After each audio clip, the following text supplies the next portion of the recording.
If you have been listening to this podcast for a while, or maybe just in my monthly giving universe, you probably don't need another overview of why monthly giving matters, right? You already know that. That's not the problem. The problem is it's July and maybe your monthly giving program still isn't built or the place that you want it to be. So on July 21st, I am running a free 60-minute live training. I will walk you through the 5-step framework behind the monthly giving builder live. You will see exactly what it looks like when an organization is going from stuck into launched. I'm talking about program named, landing page written, talking about ask sequenced, donors are retained. This is not theory. This is not inspiration. We are doing live prompting in this session.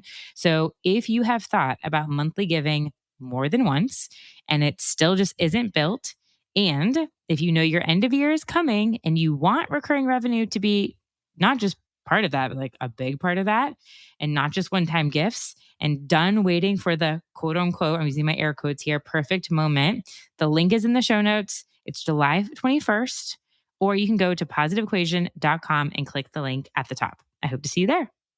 We set a lofty goal of welcoming 20,000 new monthly donors. For Giving Tuesday, just on that one day, we saw over $60,000 in new recurring commitments, and that was equal to just over 1,300 new monthly donors. And that day alone accounted for about 52% of our total campaign. The glaring thing here, or the number that stands out, is that 2,800 number is not 20,000.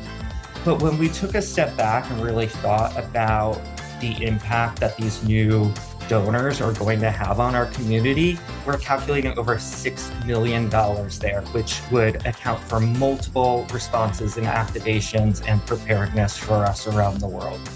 Before I introduce all of our really exciting speakers and myself today, is the Monthly Giving Summit had its third annual in February. And we love coming together. Like, that event just creates such a strong momentum. There's energy, there's inspiration, there's accountability, I think, as being a part of it.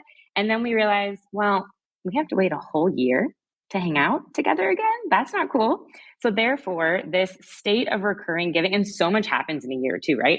So we wanted to come together every quarter and bring in partners of ours that are really on the state of the trends, understanding what's happening in a micro basis, and then bring you a really compelling, great case study. And so we're very thankful for Charity Engine for making this quarter's State of Recurring Giving webinar possible. And you're going to hear incredible, brand new, like hot off the press stats and data benchmarks from Giving Tuesday Data Commons team, and then a very inspirational, compelling case study from World Central Kitchen from Matt in just a little bit. So again, thank you all so much for being here. Bring out your notebooks or your notes app on your phone. We're going to dive in. If this is the first time that we are meeting, I'm Dana Snyder and the host for today's series. And I host the Missions to Movements podcast that I've been running for 4 years. So if you are looking for conversations, insights, if you are someone who loves to learn via audio, there are plenty of great conversations on the podcast. And I just have to say, this is very relevant. I got an email yesterday from someone who's been a listener of the podcast, and I had given a recommendation case study about fundraising recurring gifts at events. And instead of doing like a paddle raise, doing a hand raise for recurring giving. And she said she was very nervous. And I don't know if you're here, if you're like part of this series today of this story that I'm sharing, but she's like, you know what, we were hoping we would get like 5. And they increased their ARR, their annual recurring revenue that night by $7,000 by doing that. And so it's just testament to people, like they listen to the podcast episode and they put it in, yes, all the confetti, that's the best, right? Like put it into practice. They shied away from the nerves and look what happened. So I host the Monthly Giving Summit. I wrote a book all about monthly giving. And then just at the Monthly Giving Summit this year, debuted the Monthly Giving Builder tool. It is our monthly giving strategy companion tool. It makes it extremely accessible to start building out and creating a plan for your monthly giving program. So if you've needed something that gives you a little bit of accountability, it's our $49 a month option to get you started. And it's kind of like me having you in your back pocket a little bit, going through each of the steps. So I live and breathe this work. I am a monthly donor to all the organizations that you see here on the screen. December, I've talked about a lot. It's my longest standing monthly subscription that I have been giving to for over 6 years. I have no plan in stopping. And so again, truly and appreciate what you do. And I love supporting in this way. Also, have to acknowledge Happy Monthly Giving Awareness Week. So we are in the middle of this amazing week that was put together by our KD group, myself, and Giving Tuesday. Last year was the first inaugural, and we just realized, how can we give monthly giving a moment? Like, it needs a moment. It's so incredibly important to our missions to drive predictable, sustainable revenue. Let's put together a full week that provides resources and education and the monthlies. So if you go to monthlygivingweek.com, you will be able to see every single day there's a podcast episodes. Like today we had our webinar. You'll be able to see the Giving Tuesday blog that came out with fresh research. There is the opportunity to apply for the monthlies. It's like our Webbies or our Oscars, where we want to highlight a small, medium, and large size organization and give you some fun things for that to highlight your monthly giving program. So join us this week. Check out what's around for you to join tomorrow. And I saw Dave is in here. I have a podcast episode with Dave Rayleigh talking all about the next future. What is the future for monthly giving, and a very exciting announcement that he's sharing with everybody.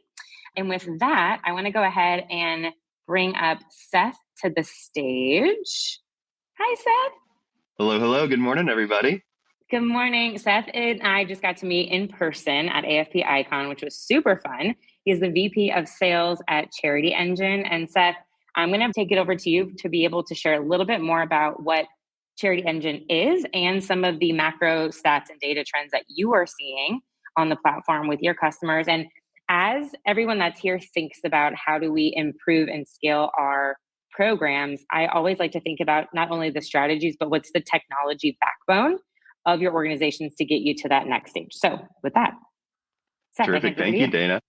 Yeah, and I had the pleasure of meeting Dana and her team in San Diego, and just a thrill to see you guys again and be a part of this. And so, yeah, a little bit about Charity Engine. I'll just pull out a couple minutes of this thing. We are a CRM. We are a software company, yes, but we believe in powering the good to be great. We believe that as nonprofits and the level of sophistication needed to run an impactful nonprofit changes over time, it shouldn't be technology that keeps them from being successful and from furthering their mission. And so we have a platform that covers pretty much anything that you would need to have a complete 360-degree view of your donor. It's completely scalable, whether it's P2P, grants, advocacy, monthly giving, or anything else. It all is native within our platform. So you're not having to go to multiple places to do the same thing. So rather than technology working against you, we believe in working it for you and helping you impact your mission. We are privately funded and owned, and so we're not an organization that's dictated by the needs of a private equity firm. We are dictated strictly by the needs of the nonprofits that we serve, and take that charge very seriously. So why monthly giving for Charity Engine? So we believe that monthly giving is a growth engine. Retention beats acquisition, as it says here. Dana said a little bit earlier, predictable, sustainable revenue. And one thing that we really take pride in is helping out with the predictable and the sustainable. A lot of folks just think about sustainable, but making sure that money is coming in. And so when you see something like payment failures or silent revenue killers, all of us participate in the subscription economy, whether that's with Netflix or whatever else. And you are going to, as an organization, at best case, retain and collect 85% of your monthly payments. Within our platform, we're able to get you north of 90%. And so making sure that the money that is coming in, the fundraising that is coming in via monthly, you're collecting on, and you're not having to worry about that falling off. And so I looked at the stats for 2025 for our customer base, and we're at north of 97% collection. Yeah, it's pretty cool. So it's a really, when you think about making sure you're not having to chase those dollars down again and resell someone on the mission, it's quite impactful. So within our benchmarks, and so this is what I was speaking to earlier, average recurring gift size is $26. Average credit card donation is $43. Dana does a really good job of making you jump when you hear something. And she did this when we were in San Diego a few weeks ago. Average ACH donation, $115. I mean, what, like when someone is going straight to their pocket and donating to a cause, to see that sort of a lift in their monthly participation, it warms our hearts.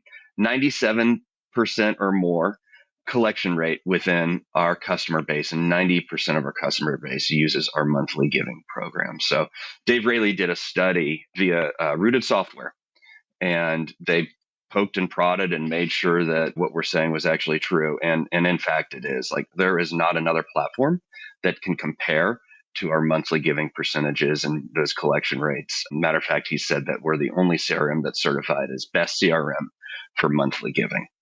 Thank you for the minutes, Dana, and the opportunity to say hi to everybody and crash the party. Appreciate it very much. Yes, of course. So ACH, Lisa was just wondering what ACH is. ACH is just like tying into your checking accounts. Your debit checking account. Yeah, versus a credit card donation. And these amounts, I would say it'd be interesting to see how the shift happens, because there's been also big shift in micro donations. Seth, this is amazing. Thank you so much. Oh, are you available in Canada? Yes, absolutely. Very applicable, since I'm in Canada right now. Yes. So thank you, Charity Engine, so much for what you do, for Dave, for the third party recognition. That is incredibly powerful also when it comes to just like the trust of our platform. So up next, I'm going to bring up to the stage James. James is a senior data scientist at Giving Tuesday. I have been fascinated, James, by your work. So James is going to present some recent recurring giving data that came out from the Fundraising Effectiveness Project, and I won't give too much away. With that, I will bring your presentation to screen and let you take it away. Great, thank you. Yes, so like Dana mentioned, I'm going to talk through some new research that we've done into recurring giving in the nonprofit sector. So this is using data from the Fundraising Effectiveness Project. And we've just published a kind of blog post highlighting some of the key findings from that research. So I think a link to that might be shared in the chat. For those of you who aren't familiar with the Fundraising Effectiveness Project, I'll just give a little bit of background so you can understand the data that we're using here. So FEP is a collaborative project between Giving Tuesday Data Commons, AFP, and a group of platforms providing donor management software and online fundraising tools. They provide us with transaction level data on donations to nonprofit organizations, and we use that to analyze sector-wide trends in giving. So particularly publishing quarterly, year-over-year trends in dollars raised, donor participation, and retention. So that's built on a data set now spanning billions of dollars in donations across millions of donors and tens of thousands of nonprofit organizations. And we publish our quarterly reports at fedreports.org. But what's new and kind of exciting about some of this new research is we've kind of built a new way for detecting recurring donations in the FEP data. So that was necessary because in the past, the data providers hadn't all given us information on which transactions were recurring donations. And also, even when they do provide us that flag, sometimes even the donor management systems themselves can't tag everything as recurring, just because, for example, sometimes if there's an integration between like a third-party online donation tool, those recurring donations which are initiated there don't always get flagged as such in the system. All that's just to say that this approach means that we now kind of for the first time with this data are able to measure patterns in recurring donations across thousands of organizations. We've detected or kind of looked at 8 different schedule types, everything from weekly to annual. However, within that, monthly is by far the most prominent, and we'll kind of see a bit more about that later. And for the purposes of this blog post, we focused on 2 main opportunities for growth. So in terms of headline from our findings, I guess kind of cautiously optimistic, recurring giving is growing, but slowly. So across the organizations we analyzed from 2021 to 2025, each year, just over 90% of organizations had at least one recurring donor. So it's quite prevalent across the sector. From 2021 to 25, the share of donors on recurring schedules increased from around 6.6% to 7.9%.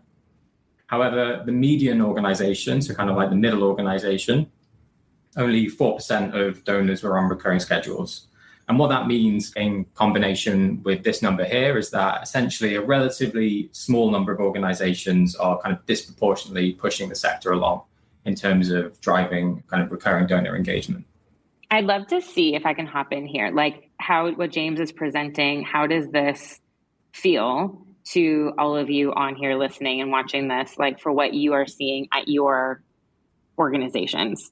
Like, does this seem in line with where you're at as far as, do we know the number, like your percentage of recurring donations versus like total revenue? Yes, I see Anna saying so true. Sharon inline, yes. I thought that this was so fascinating. We are not seeing an increase, growth is slow but high impact. Yes. Okay. Awesome. Sorry, James. I was just really, very reassuring. Okay. No, thank you. No, that's great. So kind of one of the things you were interested then was kind of digging down a bit deeper and understanding kind of where that change or that kind of slow change is coming from. So what this chart shows is that in each year, looking at the proportion of organizations based on what percent of their new donors in that year joined as recurring. So meaning that first donation was a recurring donation. And what we can see is that in the blue here, this is the percentage of organizations for whom 0%, so none of their new donors in that year joined as recurring. So nearly half of organizations each year had no new donors join as recurring. The red shows organizations where kind of 0 to 5% of donors joined as recurring. So think anything from maybe one recurring donor to up to 1 in 20 of their new donors joining as recurring. And then a kind of relatively small percentage for whom that percentage is actually quite high. So these are the outliers, but maybe reflect that what I said before about like a relatively small number of organizations kind of driving change in the sector. And what this means is that kind of the recurring donor base is very much kind of made up of donors acquired in previous years. So what this chart then shows is that within each year of all recurring donors across organizations, when were they acquired? So the blue at the bottom again showing the percent of donors who were new this year relative to those acquired in the previous year, 2 to 3 years ago, or 4+ years ago. And we can this see is that. Really interesting. Sorry, James. I was just going to say, like, and going back to your previous slide. So I've mentioned this to some of you that I've seen since I spoke in Virginia. I was in Norfolk, Virginia, and I asked a room about like 145 nonprofit professionals. And I was like thinking about, and maybe you all can think about this too, like thinking about your average calendar year of asks that go out. One, there is just like people organically going to your site, and is recurring, easily accessible? Is it the default option? Like aside from that, in fundraising asks throughout the year, is there a monthly specific and or only ask? And out of like 145 people, not one rose their hand. And I thought that was really telling, and it kind of aligns with if that's just like a small sample size of what this is obviously looking at on a much larger scale, that's kind of right in line with what the data is showing us. Exactly. And thanks for pointing that out as well, because I think that kind of nicely sums up the character of this opportunity, right? Is that we know that based on the prevalence, like 90% of organizations have at least one recurring donor. So it's not that they are completely not engaging with recurring as a kind of method to build relationships with donors. It's just that maybe they're not making that kind of recurring first ask when they're engaging their new donors, or kind of relying on either converting existing donors or just depending on donors acquired in previous years. I would say, just kind of to summarize this chart as well, I mean, this pattern isn't necessarily a bad thing. It is kind of what we'd expect, is over time, you kind of building that recurring donor base, you're going to kind of slowly over time, the percent of donors required new this year is going to go down. But in combination with the previous chart, it does suggest that there's kind of scope for growth in how kind of we're engaging new donors and maybe trying to encourage them to join on a recurring schedule. Absolutely. I like people starting to do the math. Like Sophie just said, just did the math, 15% of our donors are recurring. Like I would say, if there's top 5 data points to always know and have at your fingertips, is the percentage of donors that are recurring, the lifetime value number of an average recurring donor, because sometimes, and I've talked about this on a LinkedIn post recently, but like we think about a monthly donor as a $25 donor, not the fact of 25 times 12 times how X many years your average is. The MRR, so monthly recurring revenue, ARR, annual recurring revenue, and then your average retention rate / churn per month. So you could look at retention like year 1, year 2, year 3, etc. So I love if you're a fellow math person. Yeah. Hey, yes, Lucy, I love it. 5.5 times the average monthly. Yes, that's huge. And if you have these data points, Charity Engine's team, we just had our monthly giving retreat, and Charity Engine spoke about, if you know these numbers, making sure that you're presenting them and making them a part of like every board meeting, every internal team meeting. Therefore, it becomes more of a higher priority. Thank you. So now kind of moving on to kind of setting up the kind of next opportunity we looked at. So like I mentioned before, we looked at everything from weekly recurring schedules to annual ones. And what we found is that monthly is kind of by far the most common schedule type. So 2/3 of all the recurring schedules we found across the period from 21 to 25 were monthly. And the share of schedules that were monthly was growing over time. So from 21 to 25, the share of total recurring revenue that came from monthly donors grew from 73% to 84%, seemingly the kind of shifting towards that relative to these other types of schedules. And another key stat we found as well was that monthly donors compared to other schedule types had the highest median annual value of all the schedules. And that value was $275 compared to $100 of annual value for non-recurring donors. So nearly a 3 times lift there. And the way we kind of calculated that value wasn't just to look at recurring transactions, but to look at the extra one-off supplemental gifts that recurring donors make, right? Because that's part of the whole relationship that you're building. It's not just about kind of set and forget. It's about then how do you cultivate that relationship over time. So in this next chart, what we looked at was breaking down the median gift amount by different schedule type, by kind of recurring frequency, and breaking it down into the recurring gifts and the one-time gifts. So what we can see is that for monthly, the median gift amount on the actual recurring schedule was around $26, if I remember correctly. But the extra supplemental one-time gifts for monthly donors was around $77 median gift amount, which is by far, as you can see, kind of stand out across the different schedule types. However, we kind of think this kind of represents a opportunity. So when we then looked at the percent of recurring donors making those additional one-time gifts, only about 30% of monthly donors were doing that. So kind of taken in combination with the previous slides, actually that high median one-time gift amount could in a way kind of reflect something that's not necessarily working that great across the sector at the moment, which is that are recurring donors being invited to participate in other ways to kind of give to kind of other programs, which maybe the organization's being involved with? Because what we might expect to see if we were to engage monthly donors differently was actually that this percentage would go up. So more monthly donors would make extra supplemental gifts. And what that will probably do is bring down this median gift amount over time, right? Because you're broadening that participation and maybe people kind of start chipping in slightly lower amounts as you broaden that giving. So we kind of think that seems to represent an interesting opportunity that we'd like to kind of keep analyzing and thinking about, which is how are you engaging with your monthly givers once they're on that schedule? Are you kind of frequently getting in touch, asking for potentially extra supplemental gifts, depending on what extra programs might be running? So in closing, just one thing I want to emphasize is that these patterns are kind of drawn out across thousands of organizations, right? And within this, there's always a lot of variation at that organizational level. So some are doing it much better to others. And we think there's going to be a lot to learn from those who are kind of further ahead and driving things along. Recurring giving is one of the highest value things a nonprofit can build. But what we're seeing in the data is that many organizations aren't actively growing it. And that's both in terms of acquiring new donors as recurring, but also then thinking about how you're cultivating that relationship over time after that. And from our side, at the kind of Data Commons, we're hoping to build on this work. So this is our first piece of research into like the broad state of recurring using FEP data.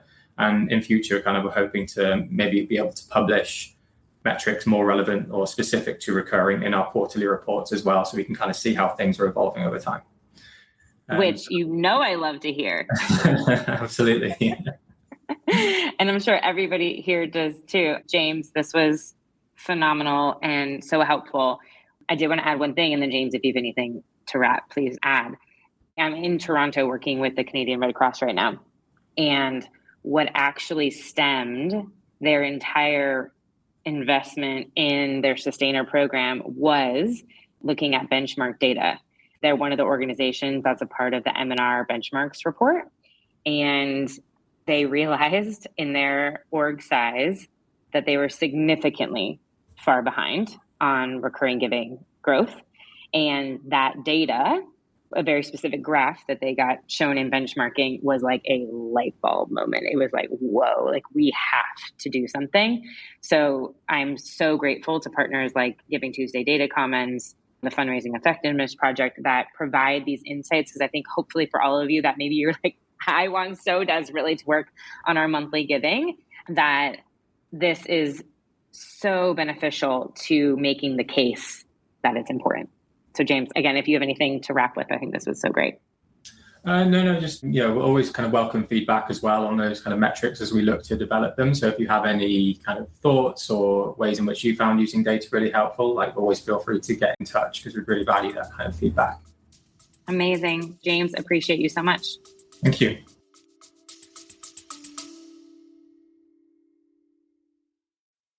Let me know if this resonates with you.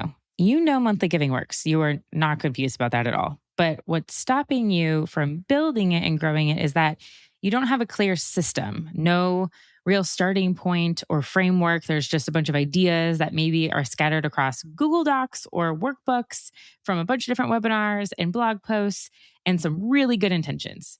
And now, even if you got the structure part out, you're not totally sure how to make the ask. So outside of an event or outside of a campaign, how do you actually invite someone into recurring giving without it feeling awkward?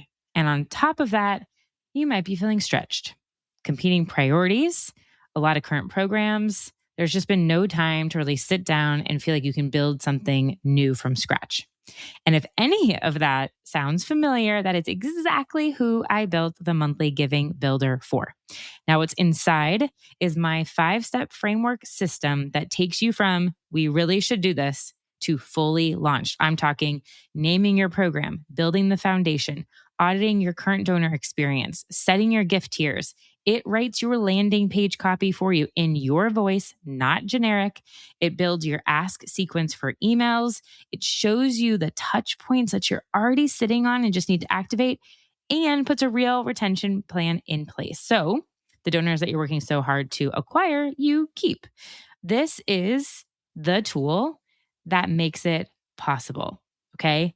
You're not rebuilding anything. It's giving you the prompts, and then it is giving you customized, personalized output. You have a monthly donor tracker, so you're tracking your growth. It's giving you the next steps for 30, 60, 90 days.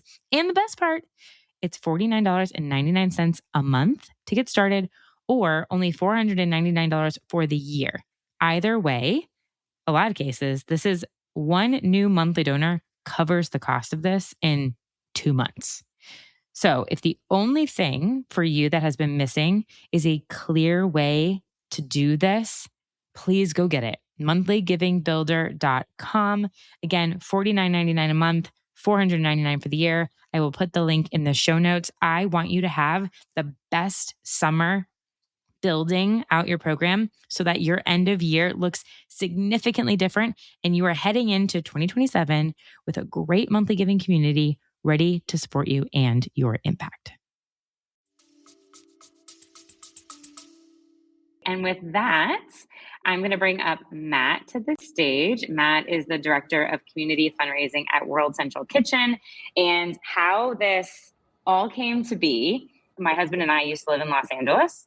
And when the Los Angeles fires took place, we immediately donated to World Central Kitchen. And they had this wonderful email funnel that we were on in our donor journey. And my husband was the one who had his email address. And so he, knowing what I do for work, when the email came in preparation for Giving Tuesday, that they had this amazing goal to acquire 20,000 monthly donors, they had rebranded their monthly giving program.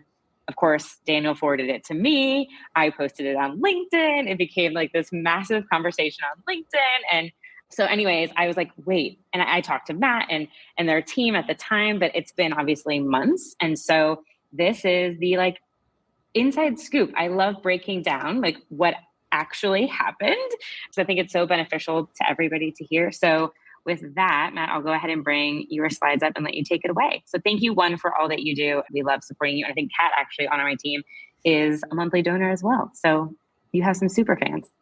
Well, thank you. That's so kind of you. And also just want to, at the top, thank you for highlighting our work and starting that conversation on LinkedIn. It's been so beneficial to us. So thank you.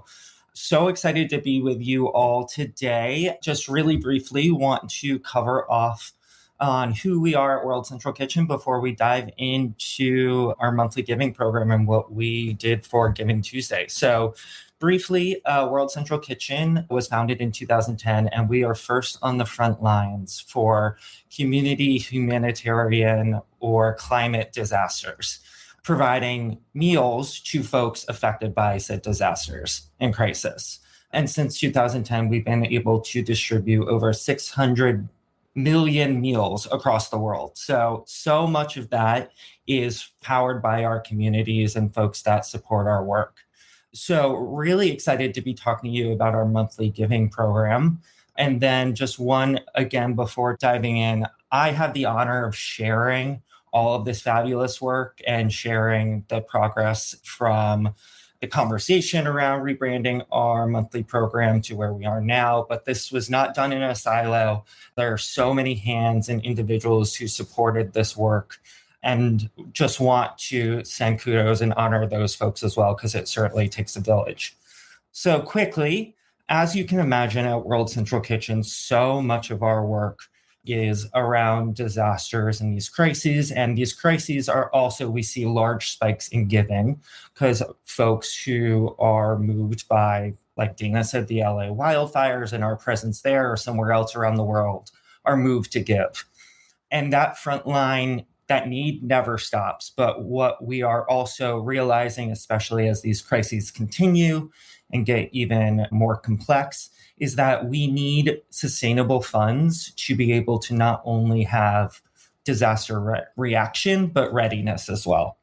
So there was a tension there where we were having these big donor spikes when crises were happening. In between crises, especially around our monthly giving donor acquisition, it went kind of quiet or flatlined a little bit. And we saw a need for reliable revenue for this said readiness. Again, what we needed was revenue that doesn't wait for the next disaster, a community with a defined role and understanding of how they were supporting our work, and that consistent and predictable revenue for, again, being able to prepare for the next disaster. So with that came the rebrand of our monthly giving program called Kitchen Core. So Kitchen Core came from a few things here. So we say that it's many hands, one kitchen, and that resonates with our work on the ground as well. But the chef light the fires on the ground to feed our communities, and our Kitchen Core keep them burning. And there are 4 pillars there that came into this rebrand. So a sense of belonging. This positions our donors as those steady, critical energy behind our work. Clarity of their role, so reflects our collaborative kitchen model, but that everybody is a part of feeding these communities. Alignment, brand alignment, internally and externally. We have both a volunteer core and a chef core, which is a community of chefs around the world. So there was familiarity in the WCK community with what this new core was going to be. And then finally, global reach. So this term and the idea of thinking about kitchen and everybody coming together really translates, especially as we think about expanding our international donor base. So diving in quickly to how we then ingrain this into our Giving Tuesday strategy. So we had 3 goals here. One was to launch Kitchen Core, so officially introduce this new brand to not only our current monthly giving community, but then also to invite new donors into the community as well. We set a lofty goal of welcoming 20,000 new monthly donors. We then made this public and tailored that communication across 10 different emails, not only Giving Tuesday, but end of year. And then also made 8 distinct segments based on giving history, whether they were already part of our monthly giving program. We continued the conversation with urgency-driven language, specifically talking about the urgency around readiness and the need for that. And then finally, we had a omni-channel approach where we utilize email, paid media, and web marketing. And then finally, we also had a major match opportunity where folks who were new to the monthly giving community, we added $50, which was about the average gift size for our monthly giving community. And then towards year end, we extended that to $100 per new monthly gift or monthly giving plan. So quickly, the results here, and then I will dive into some of the learnings because I think those are so important as well. So for Giving Tuesday, just on that one day, we saw over $60,000 in new recurring commitments, and that was equal to just over 1,300 new monthly donors. And that day alone accounted for about 52% of our total campaign. And then finally, when you look at the full campaign, you'll see those number breakdowns as well. And I think the glaring thing here, or the number that stands out, is that 2,800 number is not 20,000, right? So that was certainly something that a challenge for us, trying to track towards that goal throughout the entire campaign.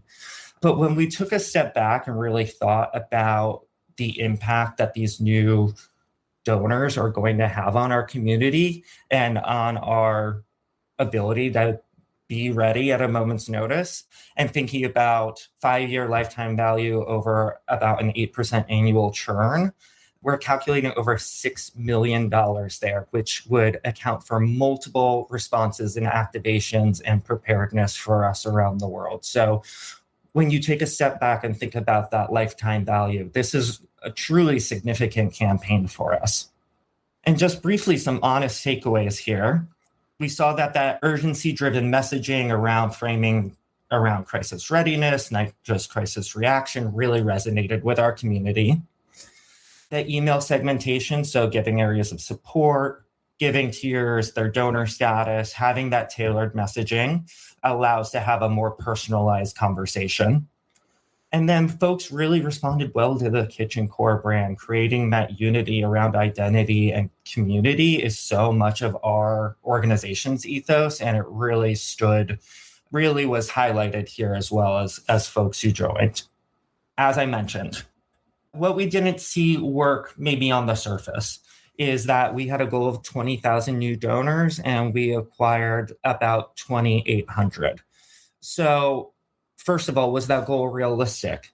I think in hindsight, what we would have done differently is create a tiered public goal approach where we were slowly creating a more realistic flow for our team, as well as external benchmarks that we could hit and surpass. I am personally a big proponent of that transparency and creating goals for your public to work, for your donors to come together and work towards. I think even though we might not hit our lofty goal, tracking towards something was really important for us.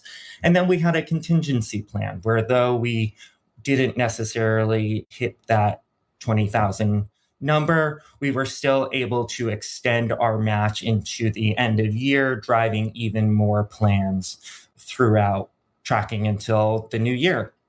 And then another takeaway just to highlight is that there was a lot of goals that we had going on at that time. This was our first introduction to a new monthly giving program as a community. Up until this point, our monthly donors and sustainers were coming to us fairly organically. There wasn't really a push or a lot of conversation around driving those folks. They may not have necessarily received the communication or have been brought into the community enough to feel connected to our goal. And so we took all of those lessons, and Kitchen Core today has built on a lot of those lessons and the momentum from Giving Tuesday. So we now have a full welcome series, which is a 3-part welcome series with a personalized video from Jose Andres, our founder, really inviting those people and thanking them for being a part of that community. We have another spring acquisition campaign, which is happening now, using that omni-channel approach and using a lot of the messaging components that we found really were strong during Giving Tuesday and end of year. We're attempting to reduce churn by the ongoing gratitude focus campaign through email and paid media, just truly thanking folks who are in the community for what they do and what they make possible.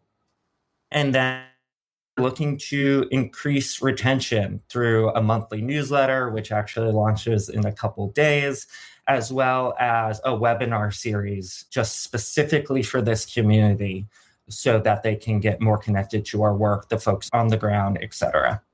And just quickly, I think a lesson for us that could be applied to other monthly giving programs is that we really found that this brand belonging, creating a brand and identity around our giving community was a conversion lever and really was effective. We still are proponents of setting goals, and setting goals that you can own publicly, I think, is so important in telling your whole story, whether you surpass it, whether you are working towards it. Everyone that contributed to that goal has a significant role in our community and our work. The launch is just the beginning, right? So we shared that we did the launch, but then there's that important onboarding and welcoming and the newsletter and a really thoughtful retention strategy. And I also would like to highlight that lifetime value is such an important part of the conversation and should really be highlighted with leadership, because what could be seen as potentially even a modest campaign, when reframed in that lifetime value, really shows some incredible results and transformational giving over a period of time. So that is what I have for you all for Kitchen Core. And I appreciate you all listening. I saw a lot of questions, so I apologize. I haven't dove into those yet, but I'm sure we have time to do that now.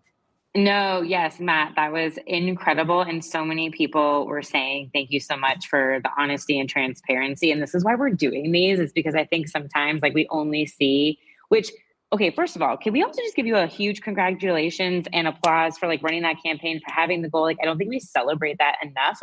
Sure, it didn't get to the number you wanted, but $6 million in lifetime value, having a new brand, sending it. I'm sure that campaign started the conversations for what now is a spring act. Okay, all the confetti is coming in, all the love. Love it. All the high fives. Yeah, 2,800 donors is amazing. I don't want anybody to feel, this is such a great example of this.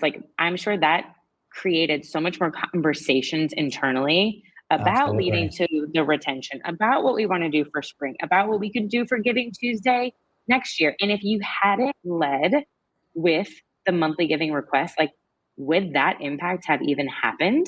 Right. Probably Absolutely. not. Yeah.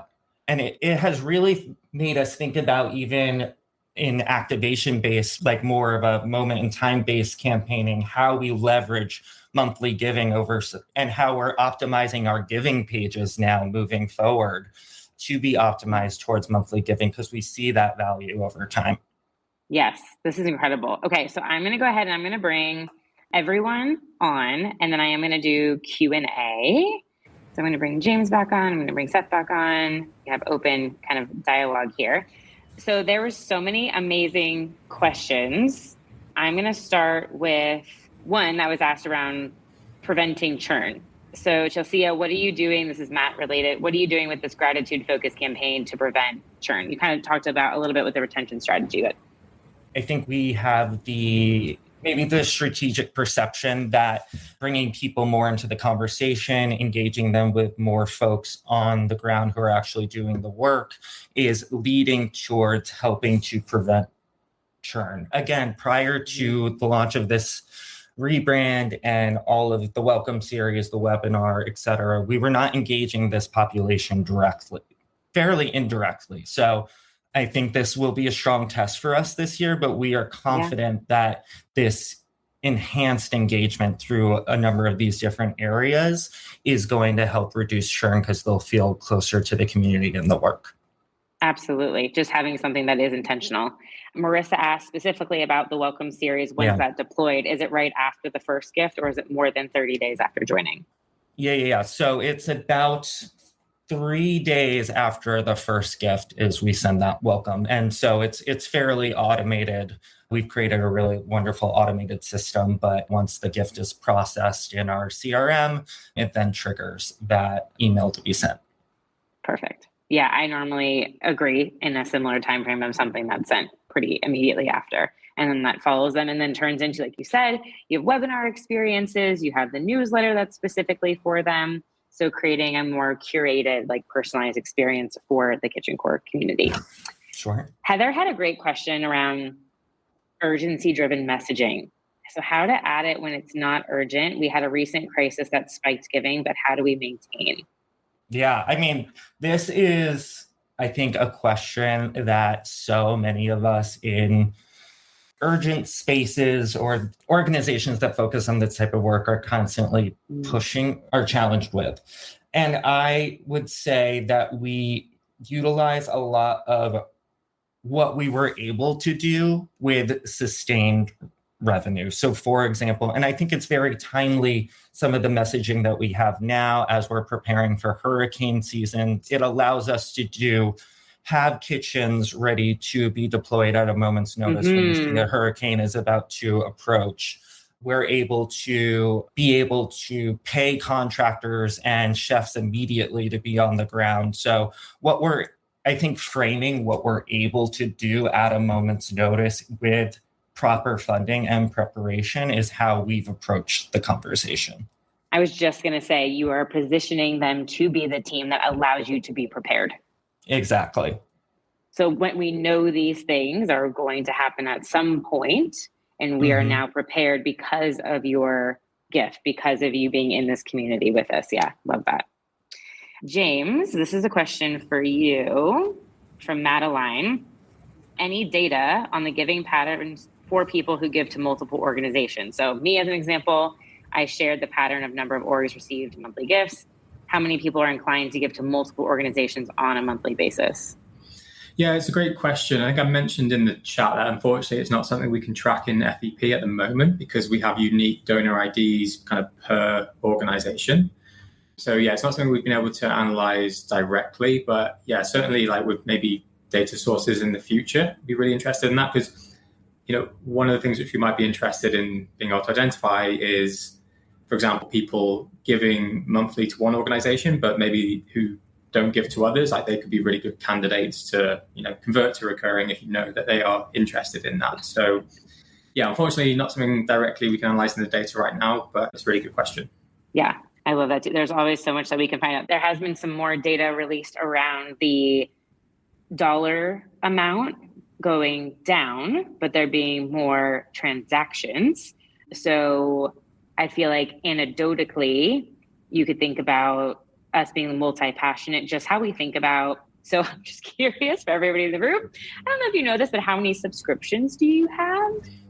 And likely if I think about me, I rent a clothing subscription newly to be more green and recycled with my clothing. So I'm not buying fast fashion as much and it curbs my shopping habit. But HelloFresh, our entertainment subscriptions, my Claude subscription, my doorbell subscription for security, if you just think about that, I would imagine that's kind of similar to our multi-passionate affinity for causes. And then that could be a reason why we're seeing dollar amounts going lower is just because we are giving across to more. So it'd be really interesting to see when data is available around that to track some of that.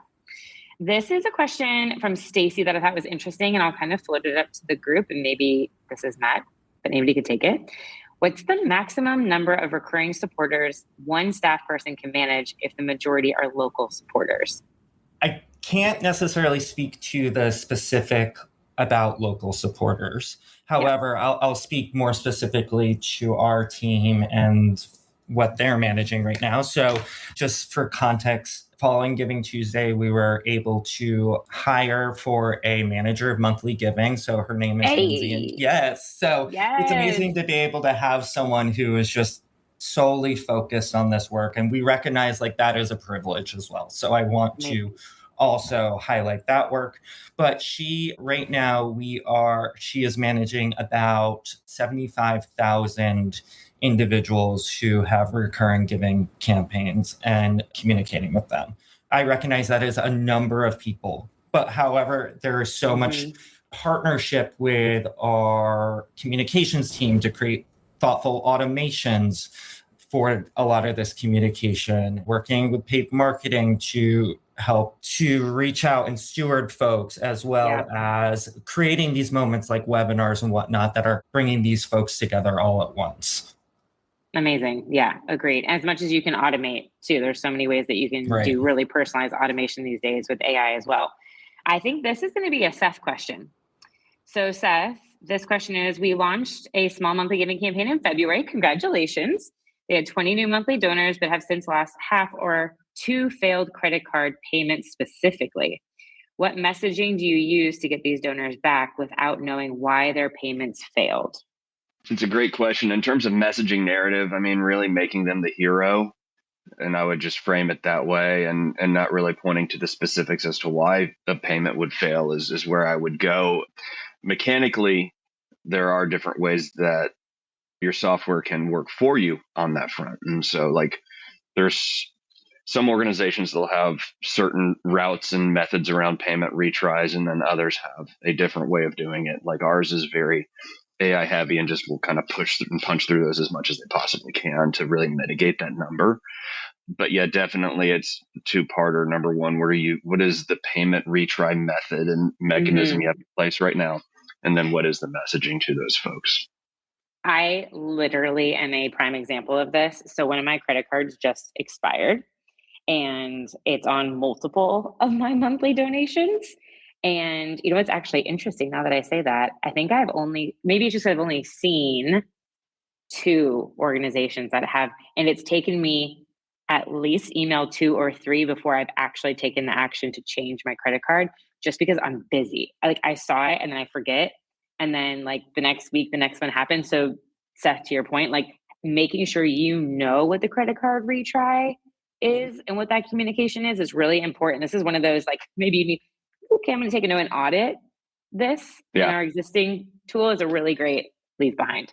One thing you want to look at is how many steps inside of those retries. Like, what are the company, like there's most people are going to have at least 4 different touch points along that behind the curtain. And so you want to really understand essentially what are those touch points. And if anybody is having that issue, just shoot me a message, and I don't want to get into the weeds to it here, but we can walk through it. Awesome. You guys are the best. Okay, last question. And then I have a few announcements related to Monthly Giving Awareness Week. Sophie, I saw yours, and Matt, I might send this one to you. How do you handle messaging around a monthly giving brand without alienating major donors who give annually or in larger one-time gifts? How do you make sure they don't feel overlooked or deprioritized? Yeah, this is a wonderful question. So this is where I think that segmentation really comes into play here. You look at some of the value of these populations, and we'll exclude major donors, for example, asking them to become a monthly part of this program, recognizing that their contribution comes in a different way.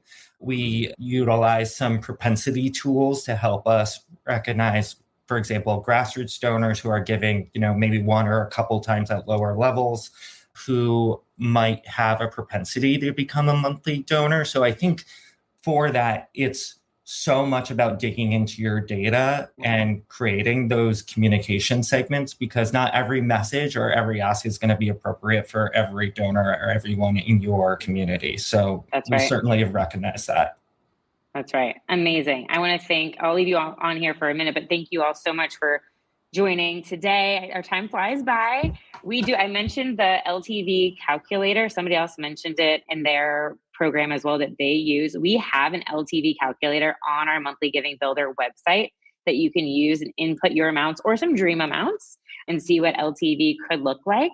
and it'll show you what the value is and also how much you can look to spend to acquire new monthly donors based on the LTV. I get asked all the time, like, what's a good cost per acquisition? And it's like, well, what's the lifetime value of your monthly donor community? Because a lot of times we think about, oh, it has to be $10, it has to be $2. And like, that is just not reality. And so by you looking at the lifetime value, it allows you to be able to calculate that. So this is a free forecast that you can jump into and utilize. And then we did share this with you, but if you were looking to take like your first step in growing, building a plan for your monthly giving program, having a tracker tool, writing landing page copy, doing the branding work, putting together an acquisition plan, retention strategy, that's what the builder's for, is to guide you through a personalized, curated tool to do that for $49. So made it extremely accessible. And then I cannot state this enough. Apply to highlight your program for the monthlies. So the monthlies, again, it's like our Webbies. It's our version. I hope that World Central Kitchen applies. You will get highlighted on the Missions to Movements podcast and a bunch of other goodies. But truly, like, I was just with Shanda from Cat Adoption, and she shared she won the medium-sized organization, I believe. And she said by just going through the application process, it created so many ideas for our team of brainstorms that we never would have thought of if we didn't go through the application process. Yes, Karen already applied. Amazing. So there's a ton more resources coming to you for Monthly Giving Awareness Week. And then we also have the Q3 and Q4 state this exact recurring giving series coming up on August 18th and November 17th. So it'll be the same structure. We will have data, some new trends, and then we will have a curated case study for you to be able to learn and ask questions and learn from your peers. So Seth, James, Matt, everyone who's here today, thank you so much. Happy Monthly Giving Awareness Week, and we hope to see you in August. Thank you so much for tuning into today's episode of Missions to Movements. If you enjoyed our conversation and found it helpful, I would love for you to take a moment to leave a review wherever you're listening. Your feedback helps us reach more change makers like you and continue bringing impactful stories and strategies to the show. Don't forget to hit that subscribe button too, so you'll never miss an episode. And until next time, keep turning your mission into a movement.